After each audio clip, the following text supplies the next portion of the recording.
Bonsoir à toutes et tous. Je me présente pour ceux qui ne me connaissent pas, Cédric Tumler et je suis à Waterloo. Je prie d'excuser Madame la bourgmestre qui est, on va lever un secret, bloquée du dos. Donc elle est dans la position comme les avions, horizontale. Mais voilà, donc hélas, elle ne sait pas être parmi nous. Alors que c'est un sujet, je pense, qui lui tient très fort à cœur.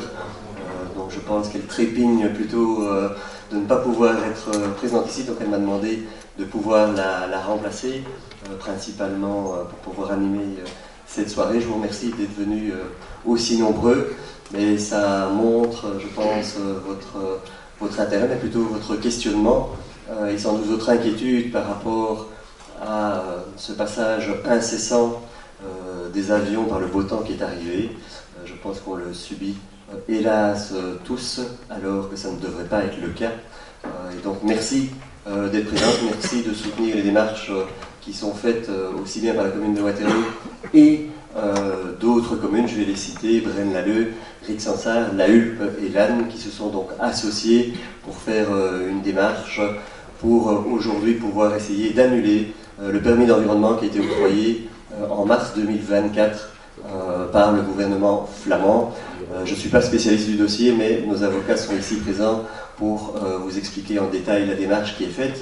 Et au vu évidemment des interpellations qu'on avait, mais aussi surtout, et Maître va nous expliquer un petit peu plus, une audition est prévue en tout cas par rapport à notre démarche au mois de septembre de cette année-ci, 2025. Donc c'est l'étape suivante en tout cas pour la commune de Waterloo par rapport à notre action au Conseil d'État. Alors on a la chance à Waterloo, et vous le connaissez sans doute, d'avoir, j'allais dire hélas, mais heureusement sans doute, une ASBL piste 01, ça suffit, qui met de l'énergie, et plus que de l'énergie, pour pouvoir espérer, c'est ce que les journalistes nous demandaient, mais pourquoi vous faites toute cette démarche? Mais je pense que quand même la démarche elle est faite pour pouvoir remettre sur le droit chemin tous ces avions, et en tout cas l'aéroport et les gestionnaires de l'aéroport. Je ne vais pas être plus long par rapport à mon introduction, donc merci Monsieur Sauvé, merci Maître au pluriel d'être parmi nous et de pouvoir nous expliquer aujourd'hui où on en est. Je vous propose donc de faire une première présentation qui vous donnera vraiment le statut des démarches parallèles, j'allais dire deux, mais je ne vais pas me tromper, il y en a peut-être plusieurs, mais en tout cas il y a celle de la commune et celle de la SBL. Comme ça vous saurez tous où on en est aujourd'hui, et avec plaisir on prendra d'autres questions. Alors on va essayer d'être super efficace, parce que M. Sauvé qui est accessoirement entre guillemets actif dans l'enseignement a des délibés à 20h30, donc il doit nous quitter avant pour quand même être prêt pour sa délibé, donc on va essayer d'être super efficace, mais vous inquiétez pas, si nécessaire, mais comme on dit souvent à toutes les réunions, nos emails, et je pense que vous les connaissez, sont accessibles, donc vous pouvez encore poser des questions, on y répondra, et si nécessaire on refera une réunion bien sûr pour vous tenir au courant peut-être de la démarche après le mois de septembre. Voilà, merci à vous. Merci Monsieur Tumler. Donc bonsoir. Donc pour ceux qui ne me connaissent pas, mais normalement je pense que ça devrait être le cas, c'est pas la première réunion. Donc, j'ai créé nous avons créé l'ASBL il y a maintenant un peu plus de 11 ans, ça fait 15 ans que je suis dans ce dossier. Je vous ai préparé une petite présentation PowerPoint, alors j'espère ne pas avoir laissé de coquille parce que je l'ai terminée à 3h du matin. Donc vous m'excuserez, voilà, s'il y a une coquille ou deux. Un préalable, mon intervention n'est absolument pas politique, puisque nous défendons tout le monde. D'accord? Donc voilà, il n'y a pas de couleur politique à ceci. Le combat dure depuis des années, donc il s'agit juste de faire respecter le droit. Donc, juste un petit rappel comme ça, normalement, voilà, vous avez l'image ici. Donc, en orange, vous avez, grosso modo, parce que c'est pas ultra précis, vous avez la zone de survol intensif de la 01. Donc, comme vous pouvez voir, c'est une zone qui est assez importante. Alors, ça survole en partie Bruxelles, mais effectivement, l'entonnoir se trouve à Waterloo, puisque c'est au-dessus de Waterloo, vous le savez, vous le vivez, que les avions tournent pour s'aligner sur la piste 01, donc qui est la piste qui est la plus verticale puisqu'elle est à 14 degrés. Quand la piste 01 est utilisée pour les atterrissages, c'est la piste 07 droite qui est utilisée pour les décollages. Donc là, vous avez la zone de décollage en rose. Alors, j'ai pas mis toutes les trajectoires, j'ai mis celles qui impactaient la zone ici, hein, parce que des trajectoires, il y en a plein. Mais donc, vous voyez que, grosso modo, tout le monde en prend pour son grade.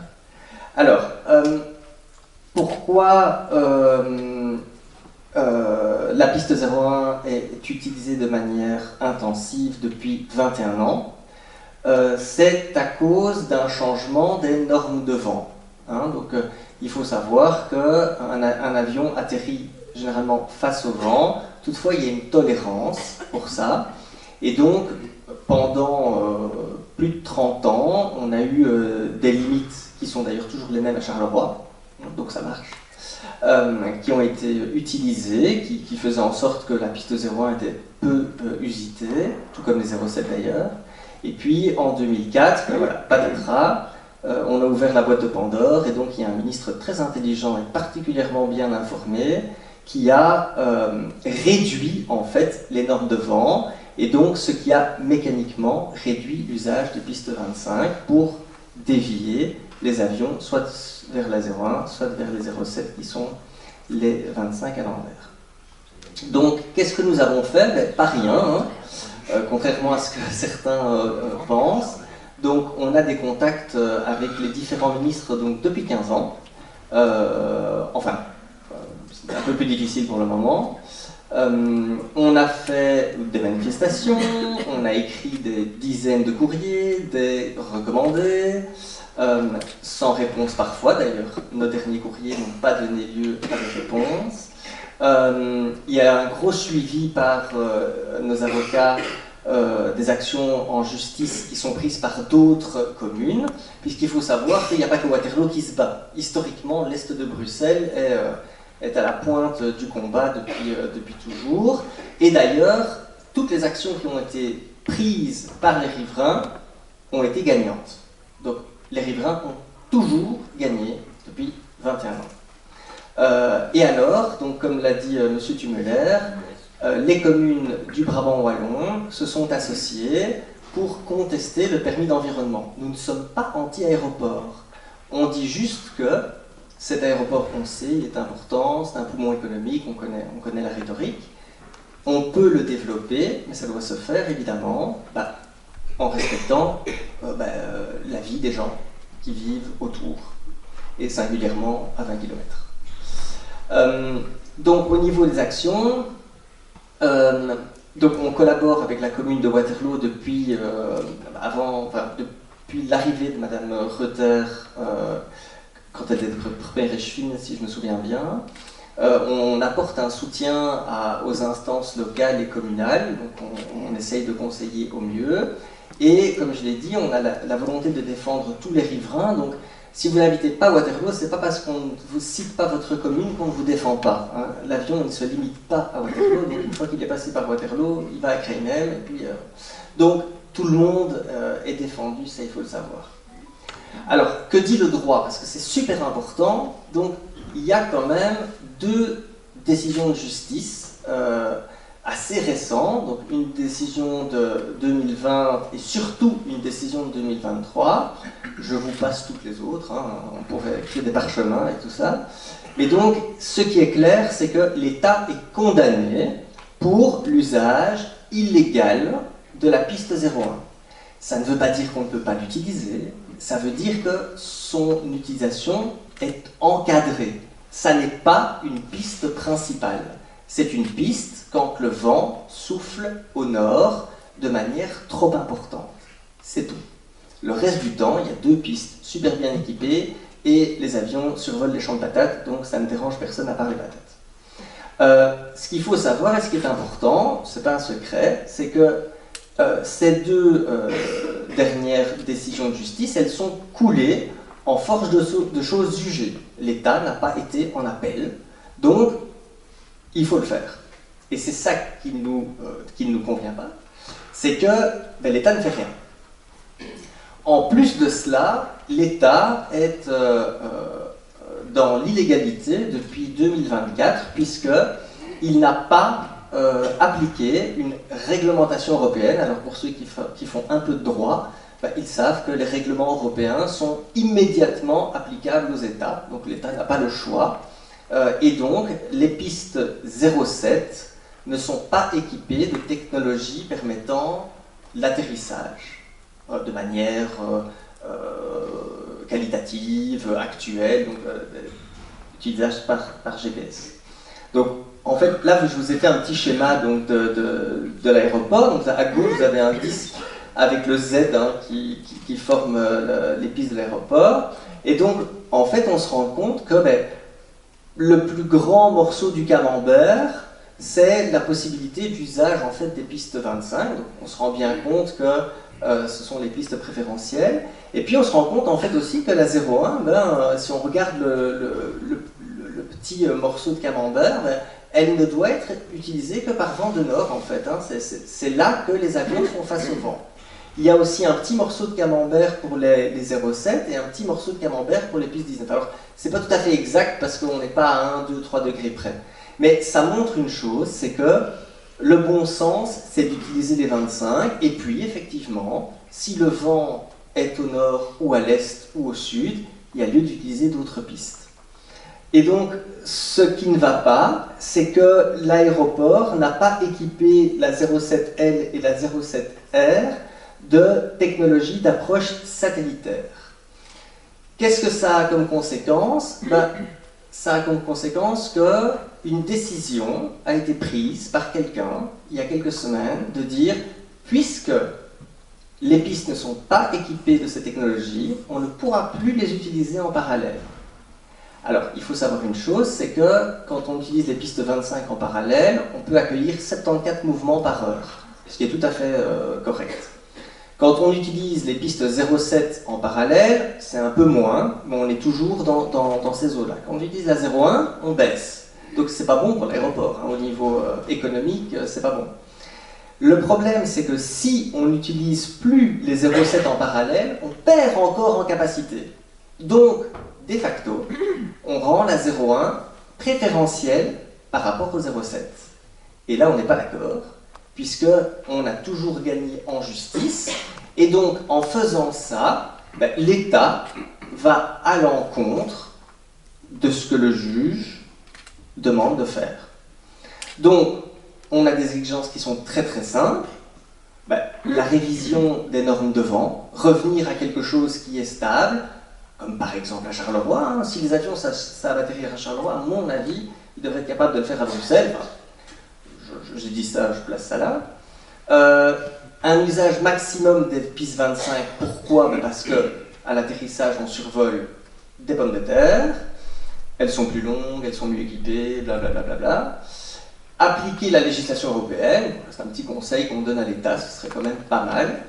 Et aussi respecter évidemment les décisions de justice qui nous sont favorables et appliquer le most suitable runway, c'est-à-dire on utilise, quand on ne peut pas utiliser les pistes 25, de choisir parmi la 01, les 07 ou la 19, la piste qui est face au vent.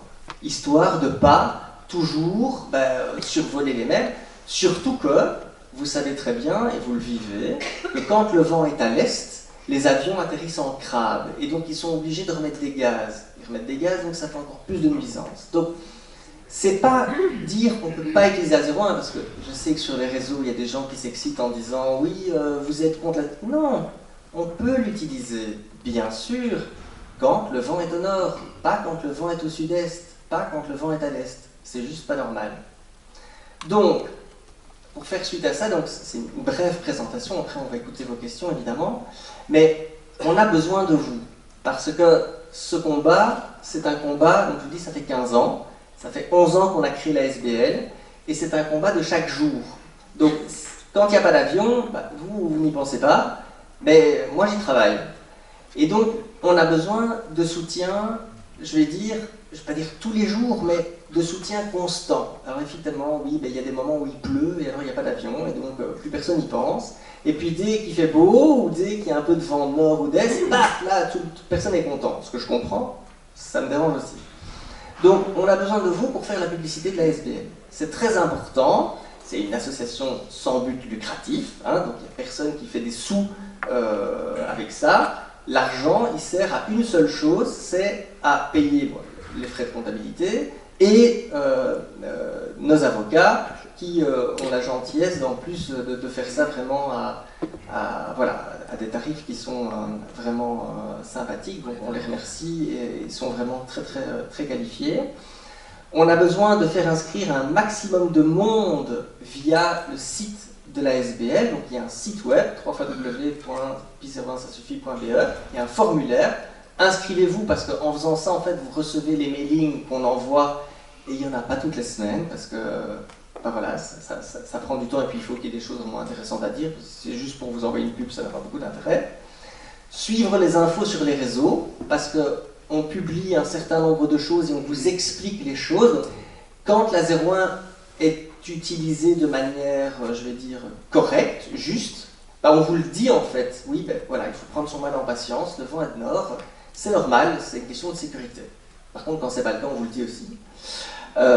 On essaye aussi de vous donner des informations et alors, ben voilà, on estime que l'action qui a été, qui est menée actuellement va coûter une certaine somme et donc on doit faire des provisions financières parce qu'on a déjà payé un certain nombre de travaux précédents et donc ben voilà, même si on a des super avocats, ça coûte quand même un peu de sous et donc on a besoin de réunir, on estime environ pour le moment à 15 000 €.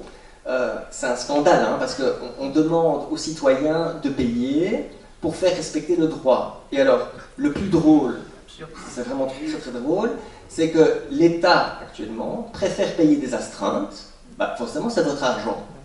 Donc, c'est pas grave. Hein, il utilise votre argent pour permettre les nuisances. Donc voilà, donc, on a vraiment besoin de soutien, de suivi, et alors oui, parfois un peu de main-d'œuvre pour distribuer des infos et surtout relayer les informations, parce que je pense que quand on sait les choses, ben voilà, si on sait que ça va durer 24 heures, ben on sait prendre son mal en patience. Par contre, si c'est injuste, ben c'est pas ok. Et ici, c'est injuste. Donc c'est pas ok. Voilà. Je ne sais pas si nos avocats veulent... Voilà, comme il y a des super avocats qui sont payés de manière sympathique, j'ai entendu, peut-être nous dire où vous en êtes aujourd'hui dans les différentes démarches. Donc il y a celle de la commune avec les autres communes associées par rapport au permis d'environnement et peut-être par rapport à la SBL et sa démarche. Merci.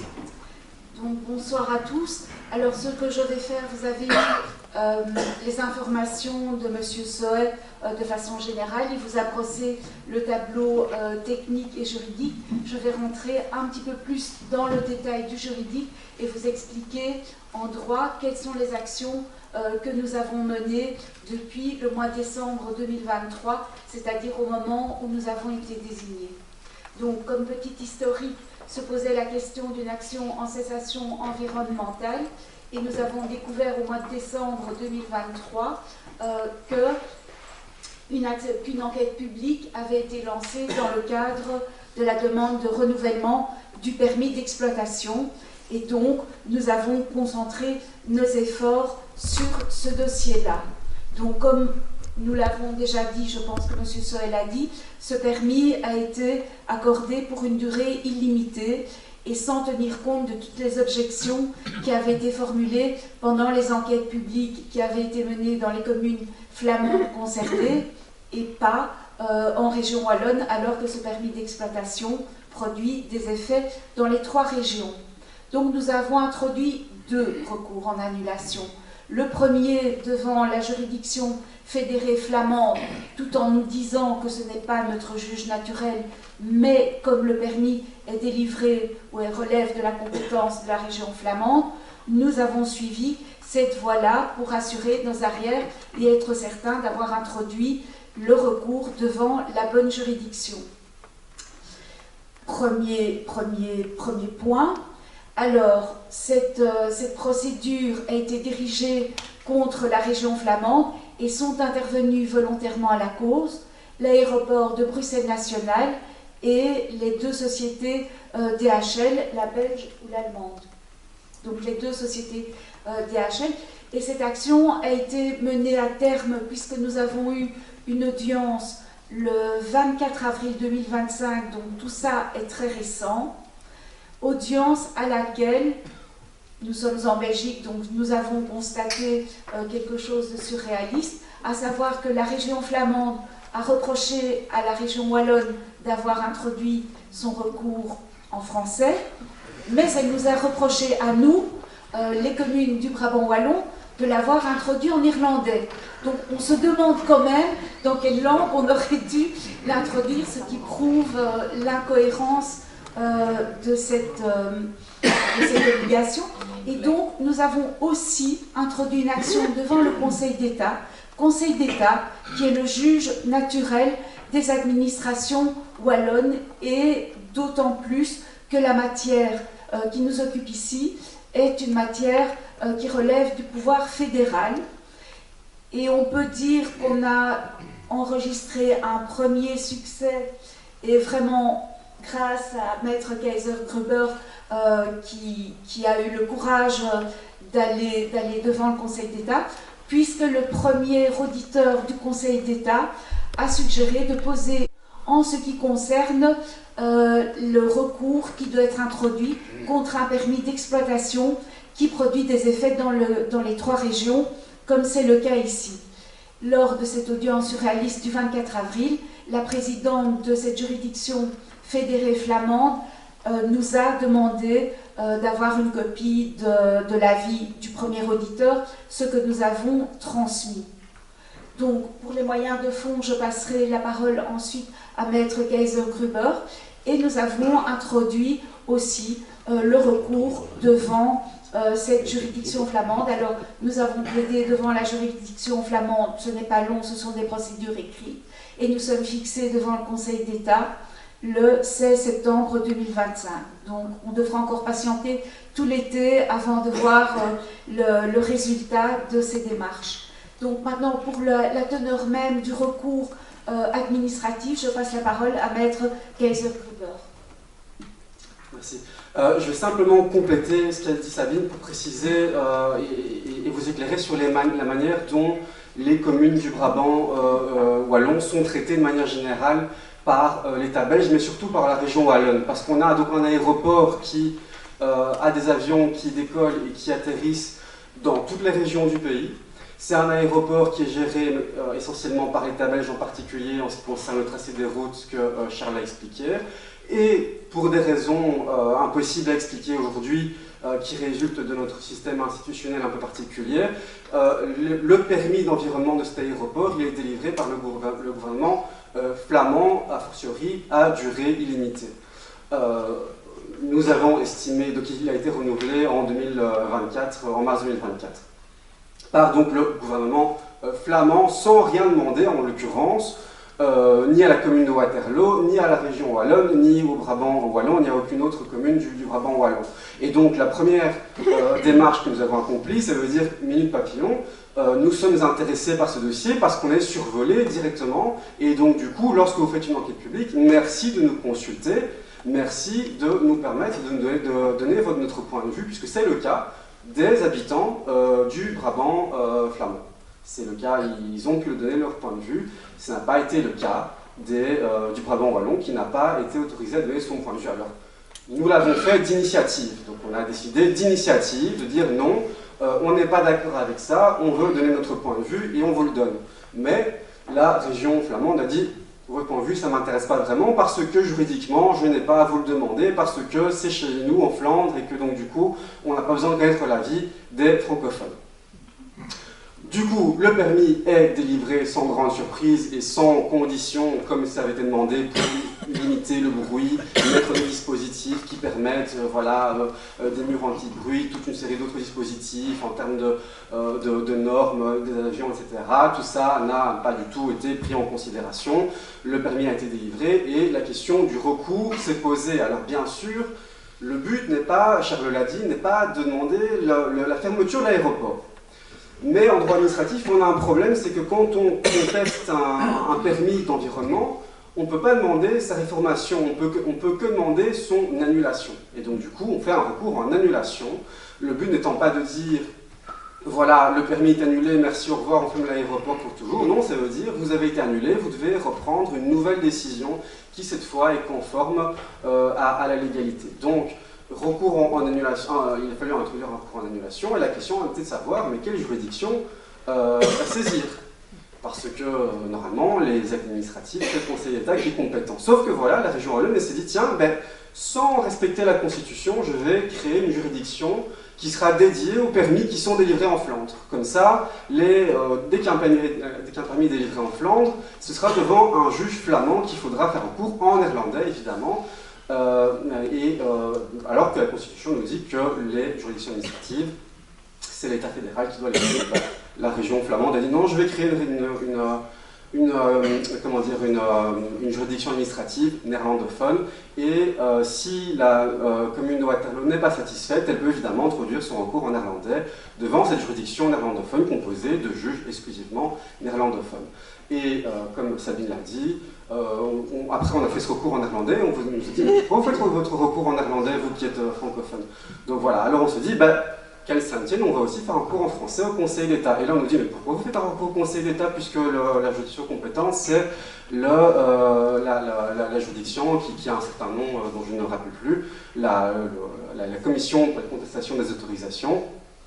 Donc, si on nous reproche d'aller devant l'un et qu'on nous reproche d'aller devant l'autre, on va aller devant les deux. Et donc, effectivement, il y a des questions institutionnelles qui se posent, qui sont, pourquoi est-ce que cette juridiction flamande existe? Est-ce que nous, habitants de Waterloo, à partir du moment où on est survolés sur notre propre territoire, est-ce que c'est pas normal qu'on puisse demander que justice soit faite dans notre langue à des magistrats, alors pas forcément uniquement francophones, mais en tout cas des chambres mixtes, pourquoi pas, pour avoir justement apaisé un petit peu peut-être les tensions que crée ce dossier. Donc voilà où nous en sommes, et ce dossier sera donc plaidé en septembre de cette année. Voilà.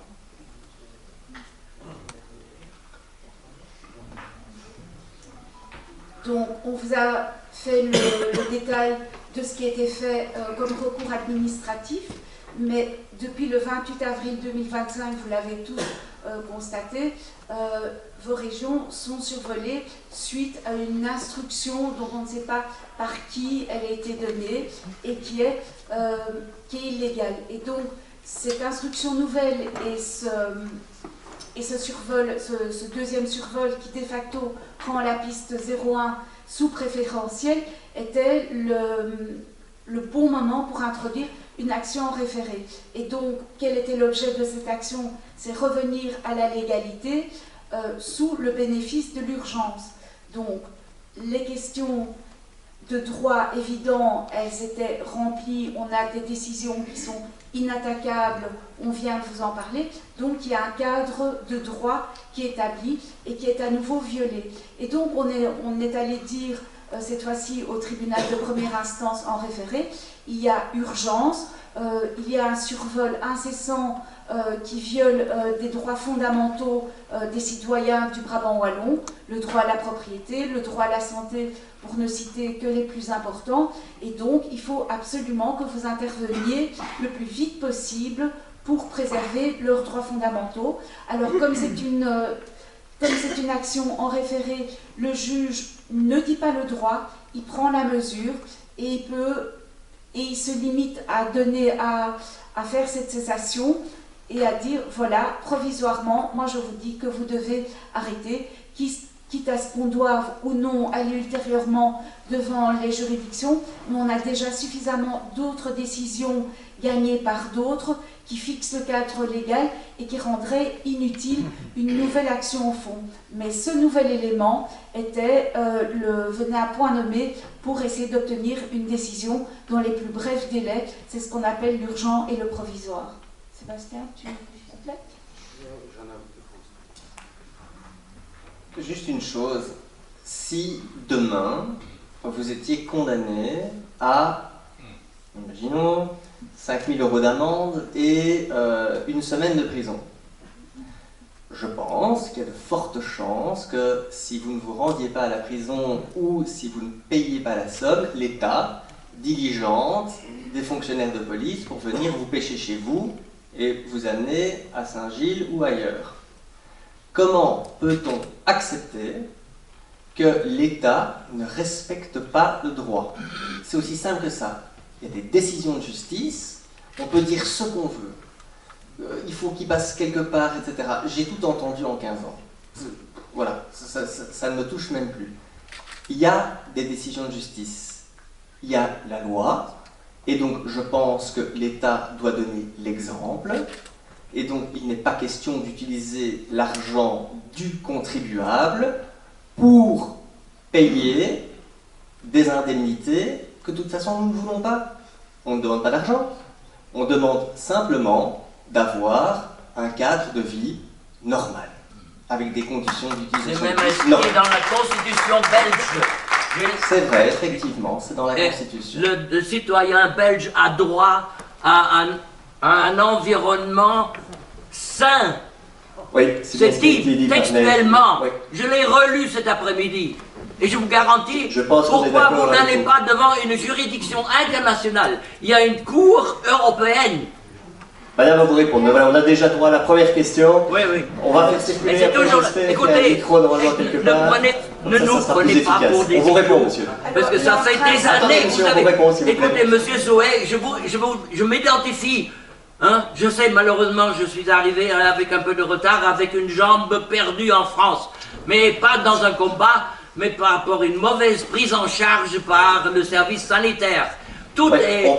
Oui. On va vous répondre, vous répondre par rapport... Mais laissez-moi juste dire encore une chose. Je suis arrivé en Belgique en 82, et c'était la même situation. Vous vous rendez compte qu'on perd patience? J'entends très bien. C'est pas vous que j'accuse. C'est pas vous que j'accuse. Mais je vous ai envoyé 2 longs mails, oui. Si vous avez eu le temps de le lire, c'est un résumé qui vaut la peine d'être lu et même publié. Alors, juste 2 choses avant qu'on passe aux questions. Et j'entends. Pardon. Je vais laisser Sabine répondre. Et juste une question de forme. C'est vous. Ah, oui, donc, vous devez savoir que quand il y a du survol, je ne sais pas lire tous les mails.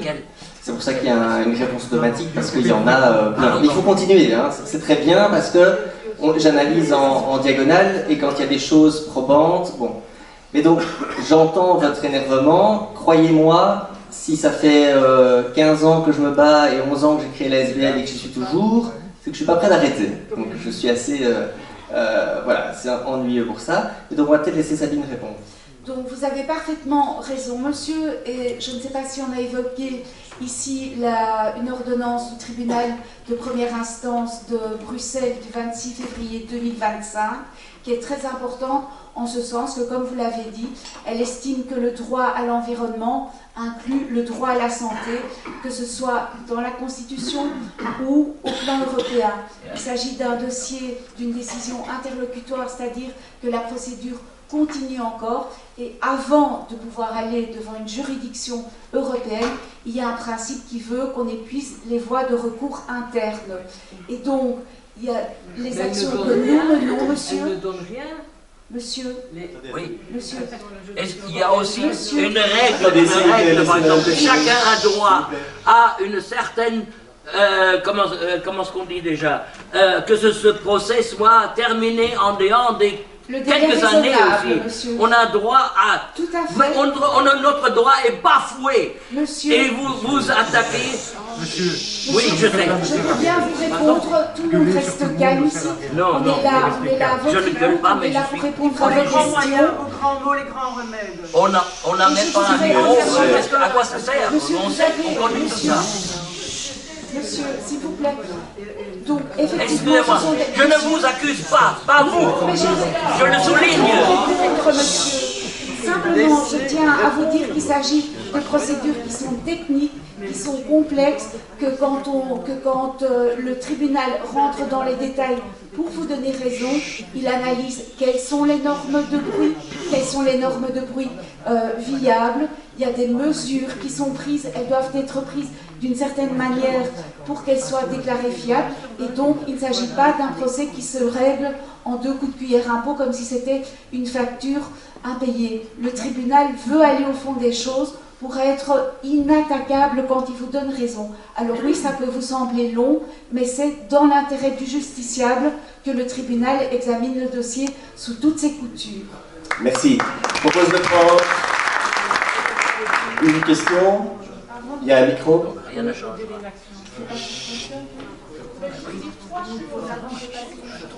On n'entend pas. Oui, Voilà, je voudrais dire 3 choses importantes, parce que moi, je m'occupe un peu de l'interface entre la piste 01 et le public. Beaucoup de gens croient que piste 01 ne fait rien, parce qu'on n'a pas de nouvelles sur les réseaux, etc. Comme Charles l'a dit, il travaille tout le temps, assisté par ses avocats. Il est tout seul, bon, assisté par un compagnon, moi je fais un petit peu ce que je peux, mais il est tout seul à gérer ça après ses heures de travail bénévolement. Il faut bien savoir que Piste 01 ne reçoit pas d'argent.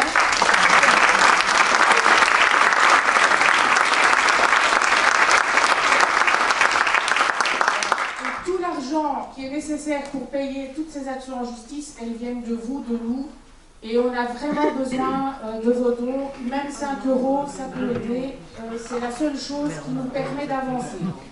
Et ce que je voudrais dire aussi, c'est que ça ne concerne pas que Waterloo. On est à Waterloo, on a parlé de Waterloo, mais évidemment tous les impactés de la 01 sont concernés par les actions de Piste 01. Donc que vous soyez à Crainem, à Roxin-Genèse, à Oderghem, enfin la dizaine de communes qui est sous la 01, s'il vous plaît, rejoignez-nous à Piste 01. Ce qu'on défend, ce sont nos intérêts à tous, et pas juste les intérêts de Waterloo, bien sûr.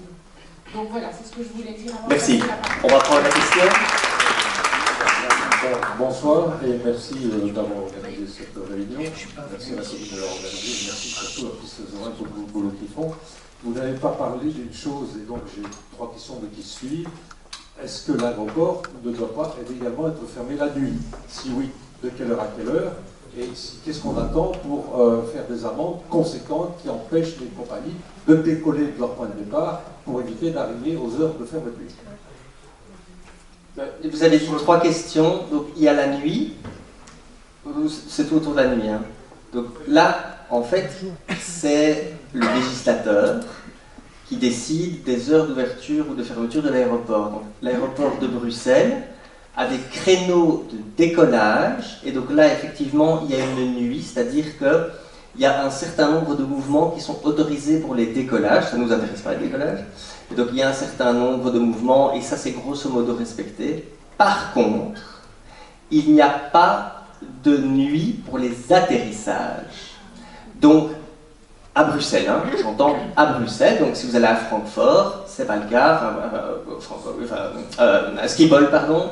Donc voilà, donc ça c'est le législateur. Donc, quand il y a une dizaine d'années, c'est une demande effectivement que nous avions faite, c'est pourquoi ne pas fermer l'aéroport de nuit, mais effectivement ça a un impact sur le transport de fret.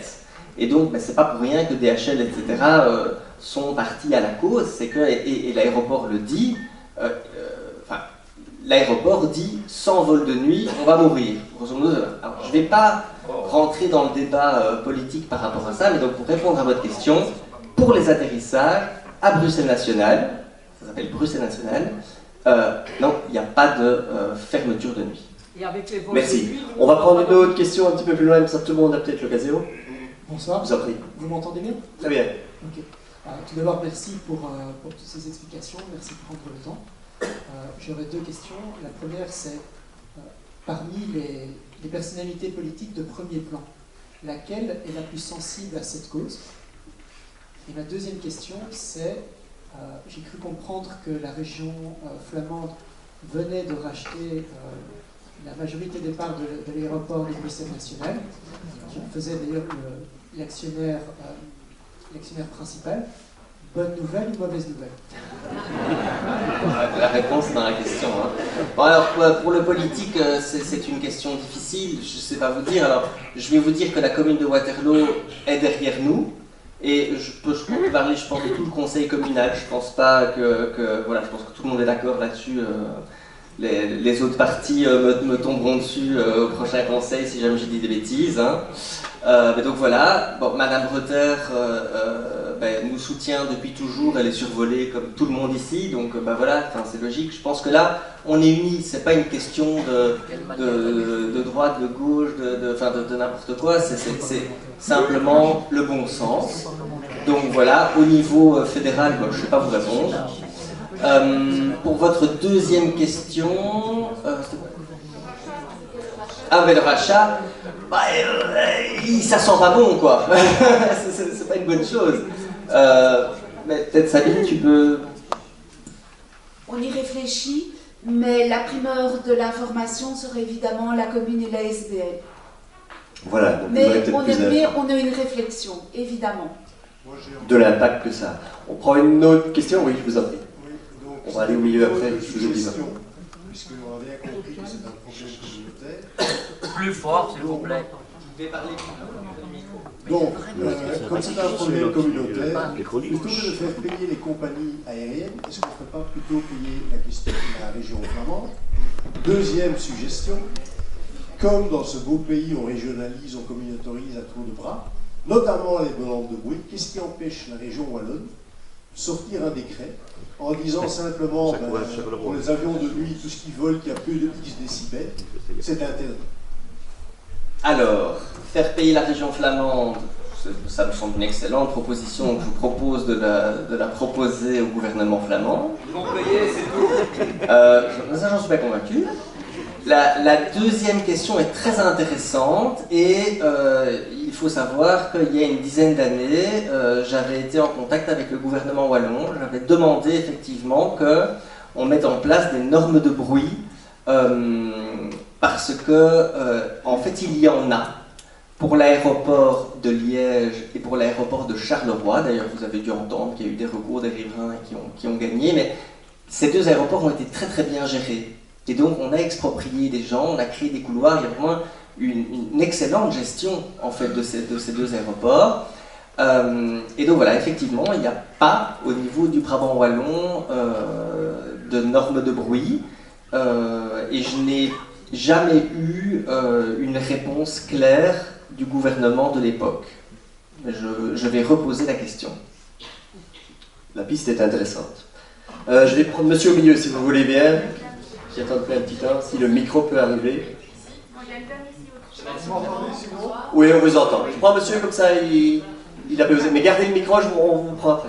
Une des choses dont on n'a pas entendu parler, c'est des Continuous Descent Operations, qui sont pourtant signées par des compagnies telles que Brussels Airlines. Et donc ici, je respecte le Continuous Descent Operation. Typiquement, au-dessus de Waterloo, le vol devrait être au-delà de ces 900 mètres. Et là, je suis près de Rotte-Saint-Genèse, moi c'est 724 mètres. Mais je peux vous assurer que par moment, j'ai certains avions que je vois passer, j'ai l'impression qu'ils vont rentrer en briefing.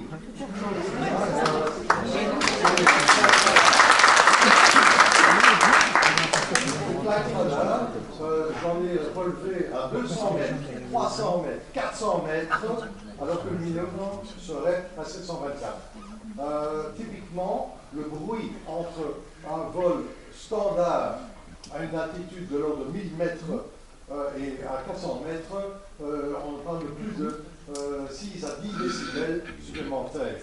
Donc, franchement, moi je ne comprends pas qu'on ne puisse pas mettre des amendes aux avions qui passent beaucoup trop bas. Alors, par rapport donc les CDO, donc ce sont les procédures d'approche en descente continue. Donc c'est quelque chose qui a été étudié par l'aéroport, enfin par SkyS, ex-Belgo Control. Ça fait des années qu'on en parle, puisque... Oui, ça fait très très longtemps, c'est utilisé dans beaucoup d'aéroports. Alors, la procédure existe, elle est utilisée, pas tout le temps, elle est utilisée. Le problème, c'est que ça demande une gestion de l'espace aérien particulière, puisqu'il faut que tous les avions rentrent dans une file en fait pour aller atterrir. Quand on est en 01, il y a une seule piste. Quand on est en 25, il y a deux pistes. Donc, on concentre le trafic, donc on crée des embouteillages. Donc, c'est pour ça que les avions arrivent un petit peu partout. Hein. C'est pour ça que ça fait un cône, c'est du vectoring. Donc, ça veut dire que les contrôleurs aériens des systèmes de pistes, de choix de pistes. Donc du coup, les deux ont été cités et les deux ont dit, on fait toute une histoire en disant c'est un dossier compliqué, on doit discuter avec nos clients, on ne pourra pas conclure cet été, donc on veut remettre après l'été. On s'est opposé vivement à ça et on s'est retrouvé vendredi à l'audience d'introduction devant une magistrate qui connaît parfaitement le dossier parce qu'elle a déjà rendu des décisions en défaveur de l'État par le passé, mais donc introduite par d'autres communes ou SBL, etc. Et elle a dit, je sais effectivement ce que ce genre de procédure implique, et donc du coup, je vais effectivement fixer une date relais à début septembre pour laisser l'État belge et Skies conclure, sans ensuite préciser quelle serait la suite de la procédure. Donc en fait, on n'a pas effectivement de date définitive pour plaider ce dossier. Et pour conclure, donc ce qui est un peu particulier parce que normalement, effectivement, on aurait dû avoir une fixation d'audience, ce qui n'a pas été fait. Merci. Tribunal de première instance. Bruxelles. À Bruxelles. Question suivante.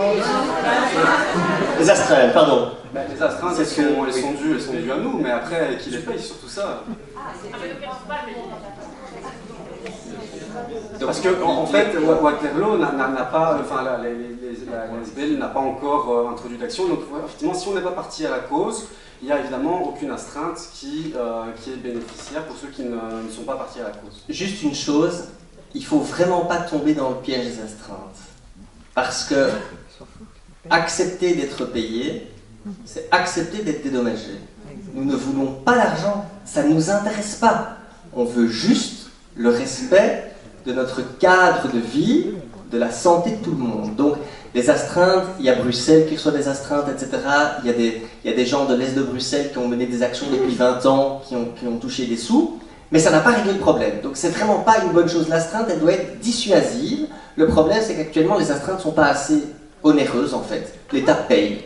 Donc, on oublie les astreintes. C'est vraiment pas une bonne idée. Oui, oui, je vous en prie. Voilà, je voulais... bonsoir à tous, merci. Je voulais confirmer ce que vous venez de dire, M. Soé. Donc moi j'habite dans l'est de Bruxelles. J'étais partie prenante au procès de 2023. J'ai donc été grassement dédommagé par l'État. Et me voilà ici ce soir, me demander tiens, qu'est-ce qu'on peut faire d'autre? Parce que nom de Dieu, ça n'a pas fonctionné. Donc je tiens simplement à informer tout le monde ici que ce combat vaut la peine d'être mené et bec et ongle. J'insiste, j'ai pas assisté aux audiences bien sûr, mais j'ai lu toutes les conclusions de l'État, toutes les étapes du processus. Je m'intéresse au dossier depuis 10 ans, j'habite en raisonné.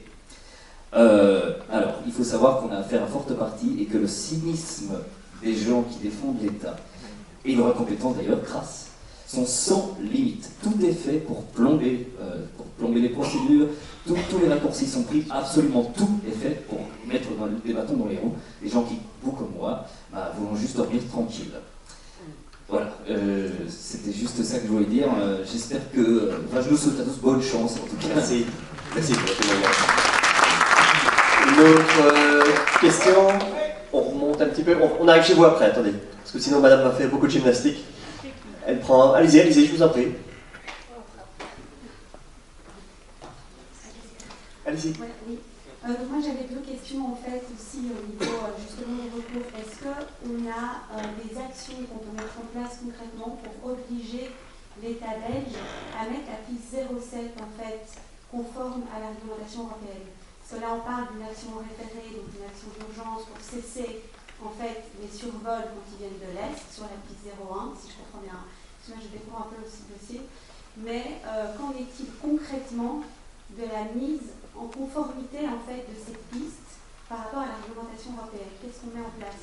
Deuxièmement, par rapport à la décision de justice de décembre 2023 qui condamne l'usage abusif de la 01, à nouveau, on a parlé des astreintes, mais est-ce que vous pouvez détailler un tout petit peu plus sur quelles sont les actions qu'on peut mettre en place pour que l'État respecte en fait le cadre dont vous avez parlé? Parce que finalement, il ne respecte pas. Donc qu'est-ce qu'on fait concrètement par rapport à ça? On vous répond. Si, c'est justement prévu.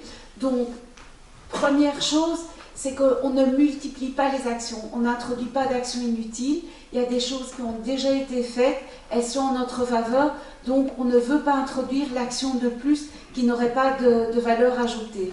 Donc pour revenir à la question des astreintes, ce jugement du 22 décembre 2023 a été rendu à la demande d'un nombre important de citoyens de Krainem, donc ce sont eux qui ont la main pour faire payer les astreintes ou pour demander aux magistrats de décupler les astreintes pour qu'elles soient vraiment dissuasives.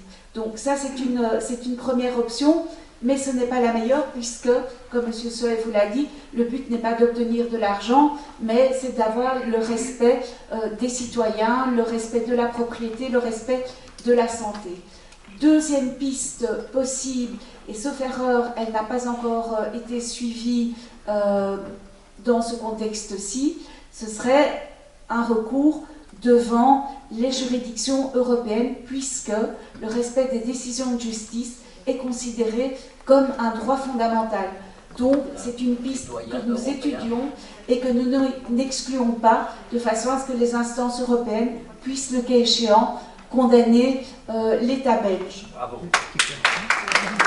Par rapport à la 07, parce que c'était la question, effectivement, voilà, ça fait partie d'un processus. Alors, on ne va pas rentrer dans tous les détails de ce qui va être fait. Non, je peux juste compléter ce que Sabine a dit et aussi répondre à la question en même temps. Donc, effectivement, on a mis en demeure le ministre de la Mobilité de mettre en place cette mise en conformité. Il faut savoir qu'il n'a répondu ni aux interpellations de Charles en direct, ni à nos interpellations d'avocats, alors que chaque fois qu'on l'interpelle et qu'on va ensuite devant les juridictions compétentes, elles nous donnent raison. Je ne vais pas rentrer dans tous les détails parce qu'on a fait beaucoup de choses, hein, donc ce serait trop long de donner tous les détails, mais chaque fois, effectivement, on a un silence radio du ministre, mais qui est suivi d'une procédure juridictionnelle ou administrative qui, in fine, nous donne raison. Je voudrais juste brièvement faire peut-être le bilan des questions, et le bilan, du coup, les questions souvent se recoupent sur ce qui est, qu'est-ce qui a été fait avant et qu'est-ce qu'on peut faire de plus dans l'avenir. Et en fait, les deux se recoupent parce que c'est vrai que c'est un dossier qui date d'il y a des années, mais si Charles l'a montré, ces dernières années, depuis 2020, on a vraiment une multiplication de décisions de justice qui vont en défaveur de l'État, avec simplement une problématique qu'on doit résoudre, c'est effectivement l'État ne respecte pas et paye les astreintes. Alors du coup, plusieurs possibilités. La première, c'est faire une nouvelle action qui demande des astreintes plus élevées sans plafonnage de l'astreinte. De nouveau, le but n'est pas que l'État paye l'astreinte, mais qu'elle soit dissuasive. Et par ailleurs, on arrive finalement au début de la fin, parce que pour ce qui est de la Cour européenne des droits de l'homme, il faut savoir que c'est une juridiction qui reçoit 1500 requêtes par jour, et que 99% de ces requêtes sont déclarées irrecevables. Donc nous, Sabine et moi, depuis le début, chaque fois qu'on s'est dit est-ce qu'on fait cette action ou est-ce qu'on ne la fait pas, eh ben, si on a l'impression que c'est une action qui ne va pas aboutir ou qui n'apportera rien de plus que les actions qui ont déjà été rendues, on a dit ne faisons pas cette action. Et je pense que ce sera le cas aussi le cas de l'action devant la Cour européenne des droits de l'homme, qui à mon avis sera inéluctable, mais il faudra choisir le bon moment, les bons arguments. Et pour ça, ça implique de faire encore ces procédures ici, qui sont pendantes, parce qu'ensuite on aura une voie, une ouverture vers la Cour européenne. Merci. Je pense qu'il y avait une question, et je vous en prie, monsieur. Levez-vous, peut-être qu'on vous entend, c'est gentil. Pourquoi là, les communes ne participent-elles pas au financement des actions en justice? Oui.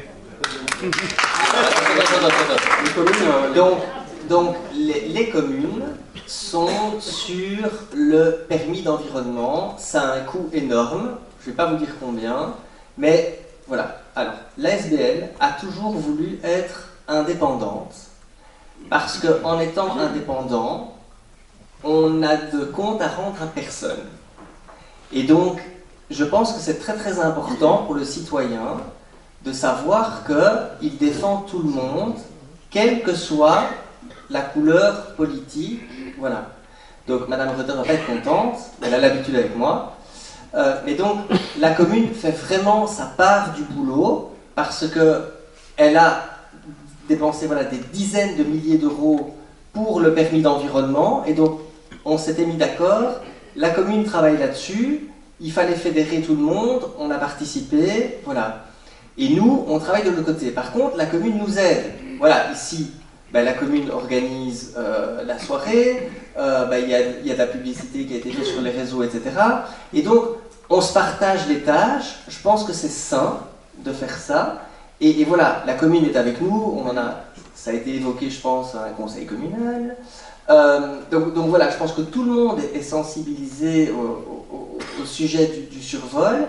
Et donc voilà, la SBL travaille, et c'est clair que on peut demander des sous à la commune, mais bon voilà, les finances aussi, elles sont ce qu'elles sont, et donc c'est de toute façon le citoyen qui paye. C'est juste pas normal en fait, pour être très clair, qu'on doive payer. Mais avons-nous le choix? Non. Donc mais si chacun donne un petit peu, ben nous on collecte ce petit peu. Alors il y a des gens qui donnent un peu plus, il y a des gens qui donnent un peu moins, ben c'est super, c'est très bien. Nous on collecte tout, on fait le moins de dépenses possible, et c'est pour ça que ce que Sébastien a dit est vraiment très important. Il faut choisir la bonne action à faire, parce que aller faire 15 actions, c'est démultiplier les frais, et ça, ben, c'est compliqué. Donc autant thésauriser un maximum, et là où on peut attaquer, on attaque. Ici, vraisemblablement, il y a quand même des choses qui sont absolument illégales, et donc on s'est dit, c'est le bon moment. Et effectivement, on ne va pas faire 2 fois la même chose. Il y a d'autres communes qui attaquent. Donc, voilà, l'État, il a attaqué de toutes parts. Donc je pense que la stratégie n'est pas mauvaise. Et ce ministre qui Merci. sert à rien, on peut On va pas prendre... le mettre dehors, Attendez, on va prendre une autre question. Non, il faut le micro. Allez, attendez, madame a le micro, on va être galant, puis on reprendra chez vous. Alors, on va prendre les dernières petites questions, si vous voulez bien, pour monsieur Soé. Il ne disparaît pas dans la nature, vous inquiétez pas. Donc, il a toujours un mail, même s'il en reçoit beaucoup. Et on peut réorganiser, je vous disais, une réunion à l'automne, si nécessaire, pour le suivi. Je vous en prie, madame. Vous voyez, la question touche aussi les jeunes générations. Monsieur disait que les avions parfois rentrent presque dans son lit. Moi, à l'apéro, je crains. Micro, s'il vous plaît. Je suis sous l'héroïne de même. Comment voulez-vous poursuivre le départ? Ma question, c'est pendant les travaux. Oui, ben, vous êtes en train de quitter la commune ou quoi? Oui, ben oui, allez, vous en félicitez. On n'entend pas. Le micro juste devant la bouche. Utilisez la bouche. Donc, pendant les travaux cet été, les pistes. Les procédures RNP vont être implémentées et puis vont être retirées, si je comprends bien. Déjà, comment c'est possible?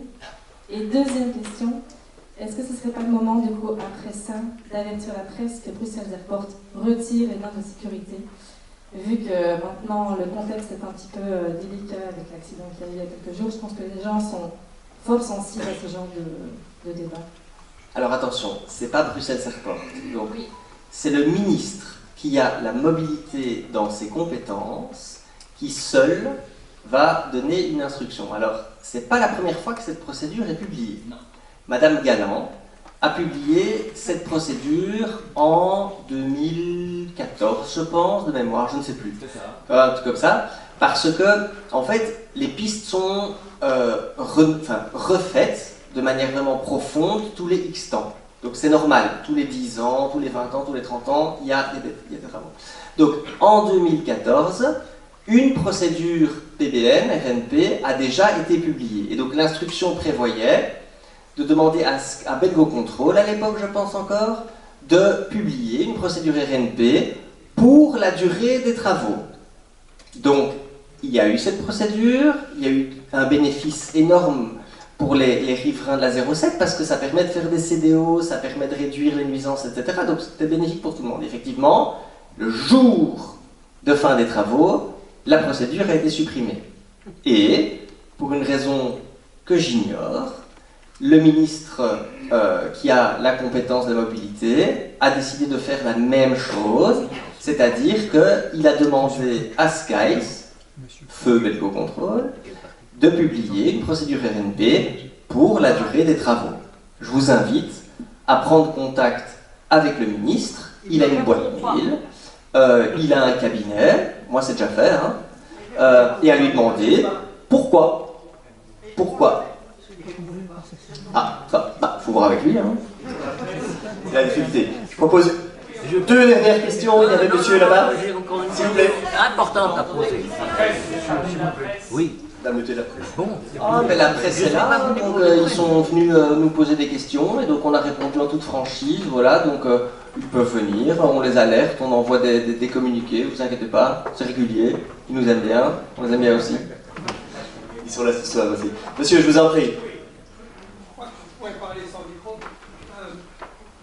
Je viens de lire qu'il y a eu un jugement récent qui dit qu'on ne peut pas appliquer d'astreinte à l'État. Alors, et au point où les gens se sont mis en mouvement pour essayer de récupérer les astreintes qui ont déjà été payées. Il s'agit de 7 millions. Ça ne concerne pas les jugements de la 01, c'est par rapport à des jugements liés à des plaintes du Nordrand, donc qui est à la base des problèmes que nous avons. Je suis désolé, mais donc je vais laisser M. Tumuller gérer. J'ai un jury de bacheliers dont je suis le président dans 20 minutes, donc il faut que je puisse être au bon endroit. Mais donc vous avez le contact de la SBL, vous pouvez envoyer vos questions. Essayez peut-être de les synthétiser et je vous répondrai. Pour aider la SBL financièrement, parce que... Eh bien, c'est très simple. Alors, la première chose, donc j'ai expliqué brièvement tantôt. Vous allez sur le site de la SBL, www.pi01sasuffit.be.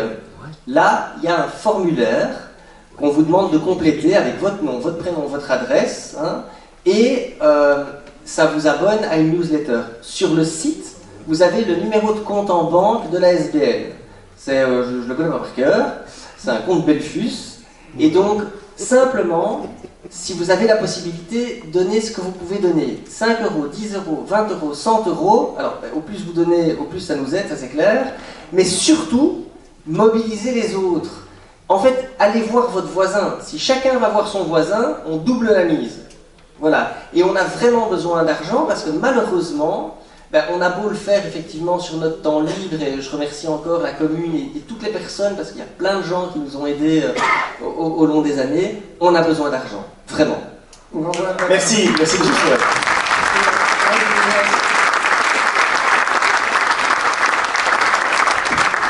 Voilà, je vous propose d'encore prendre 5 minutes avec nos maîtres qui sont avec nous encore un petit peu.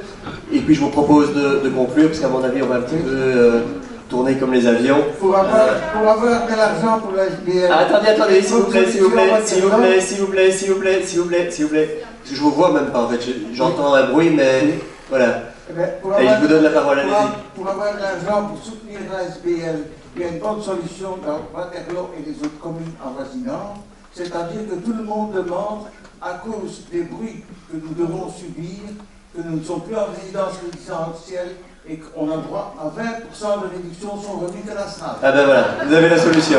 Parfait. Ouais. Allez, je prends encore une question ici, monsieur, je vous en prie. Oui.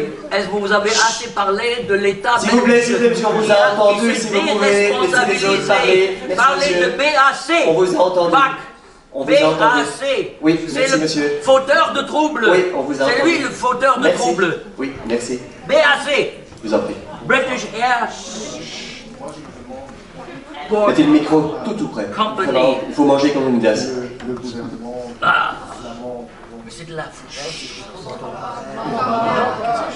Donc, le gouvernement flamand s'est octroyé le permis d'exploitation à vitam aeternam et devient donc actionnaire majoritaire de l'aéroport. N'y a-t-il pas un conflit d'intérêts? Et deuxièmement, j'avais une autre question, c'est que le président du conseil d'administration de Sky est un ami de notre bourgmestre, puisqu'ils ont été tous les deux au conseil d'administration dans la pays. Ça vous en remercie, je reste. Elle ne pouvait pas interpeller le ministre de la mobilité au Parlement, puisqu'elle est députée, et donc prendre contact avec peut-être le président du conseil d'administration de Sky. Oui, voilà, je ne connais pas l'agenda parce que je vais répondre par rapport à Madame Reuter, mais je pense qu'il y a déjà eu des interpellations au niveau fédéral. Voilà, donc c'est pour ça que c'est embêtant qu'elle ne soit pas là. Mais il y a bien eu ces liens qui se font et ce lobbying qui se fait bien sûr politique. Et vous avez entendu les différents ministres aussi qui ont différentes couleurs politiques qui se sont succédés à la mobilité, et hélas aucun aujourd'hui n'a encore réussi à solutionner le problème, mais ces contacts se font et ces interpellations se font encore.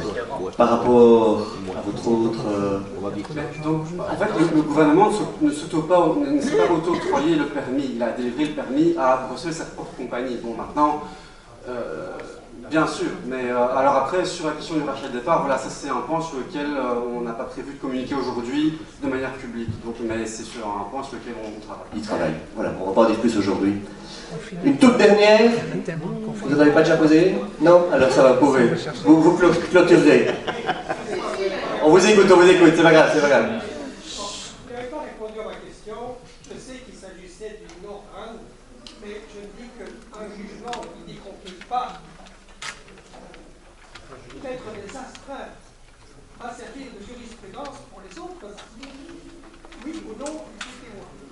À ce stade, il n'y a pas de principe dans notre droit positif qui empêche, au jour où on se parle, de condamner l'État à des astreintes. Il y a cette particularité, évidemment, que c'est votre argent, mais pour le reste, il n'y a pas d'interdiction de principe de faire payer l'État des astreintes. Pour répondre à la question de monsieur, je pense, connaître la réponse, l'État a gagné en appel, est allé en appel de cette décision rendue aux communes du Nord-Rhin. L'État a remporté cet appel. Les communes du Nord-Rhin sont par conséquent obligées de restituer les astreintes. Mais je voudrais juste aborder un tempérament à ce que vous dites, et je pense que vous pourrez en trouver une confirmation sur le site de la médiation. L'analyse qu'a fait le médiateur fédéral de cet arrêt est que ce qu'ont dit les bourgmestres flamandes n'est pas ce que dit l'arrêt. Donc il y a une façon d'utiliser l'arrêt par les bourgmestres des communes flamandes qui ne correspond pas à la teneur exacte de l'arrêt qui condamne le principe de la dispersion des vols, quoi qu'en disent les bourgmestres flamands. Donc il y a à boire et à manger dans la communication qui est faite autour de cet arrêt. Parfaitement, vous avez raison. Voilà, rien n'est simple, mais je propose d'en rester là ce soir. Merci à tous d'être venus, merci pour votre...